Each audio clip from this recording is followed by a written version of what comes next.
I think is a main interest for us, and at the end, we are going to probably align with who is going to defend the immigration, or who is going to give a preference to the issue of immigrations. DACA, for example, the situation of those young dreamers, and the fact that it is not defined, and the fact that President Trump decided only to renew DACA for 1 year, and we need to have the perspective of, as a big community, which ones are our issues, and as I told you, not only immigration, but only as well healthcare, terrorism, economy, and education. But yes, it is important for us. Well, you were one of the moderators of the 11th Democratic primary debate in Washington back in March, but no Latino journalist has ever moderated a presidential debate. How hopeful are you that will change this year? Well, I hope it changes, and I hope we can bring our topics and the interests of our community. We are crossing our fingers, and we will see. We will see what happens. We're hoping for the best. Well, again, in your book, you address the experiences of racism that you had in Colombia and here in the States. We're in this moment in the U.S. where we're having very difficult conversations around racism and police violence. How are you reflecting on this moment, both as a journalist and as a Black Latina? It is a sad moment to see that this is 2020 and we are still living inequality and police brutality against the African American community. It is hard to see, and it is hard to report. In fact, we can say that there is a little bit more empathy from other groups, but it is just, I think it's a moment where we can, it's a moment that we can't let go. It's a moment that we need to take advantage of and start pushing for, a real change, and not only from society, but from the institutions. Well, I'm thinking back to you as a little girl in Colombia, and you as the first Afro-Latina to anchor an evening newscast for a major broadcast network in the U.S. How much does that matter to you, and how much do you think it matters to young people who are watching you?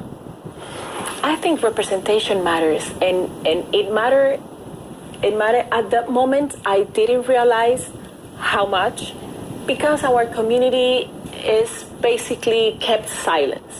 But when you go on the streets and you see a Black girl that tells you, you inspired me to study journalism, you inspired me to want to work on TV, and you inspired me to fight for my dreams, then you realize that what they see on the screen is important for them. Growing up, I never saw a Black family portrayed as the families that we saw on the TV that coming from the United States, not in the productions in Colombia. Black people were always slaves, or were the people or the service in the houses, or the ones working on the fields. Never saw a family or a show as the ones that were produced in the United States as a beautiful family, educated African descendants with a beautiful house. Never. We never saw that on TV. So for everybody, seeing someone that reached a big position, it was a big issue. It was important. My mom, when I brought her to the United States for the first time, and she saw a Black person driving a very expensive car, she was like, oh my God, we'd never see that in our country. First, because we don't have the same opportunities to dream big and study, and we live always in abandoned communities, but because our TV and in our screens, we don't see that. We don't see it. That's Ilia Calderón, an evening news anchor for Univision. Her new memoir is called My Time to Speak, Reclaiming Ancestry and Confronting Race. Ilia, thanks for speaking with us. Thank you so much for having me.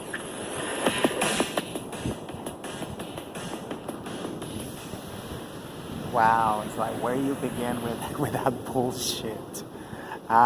She claimed Afro-Latinos are not impacted by police brutality.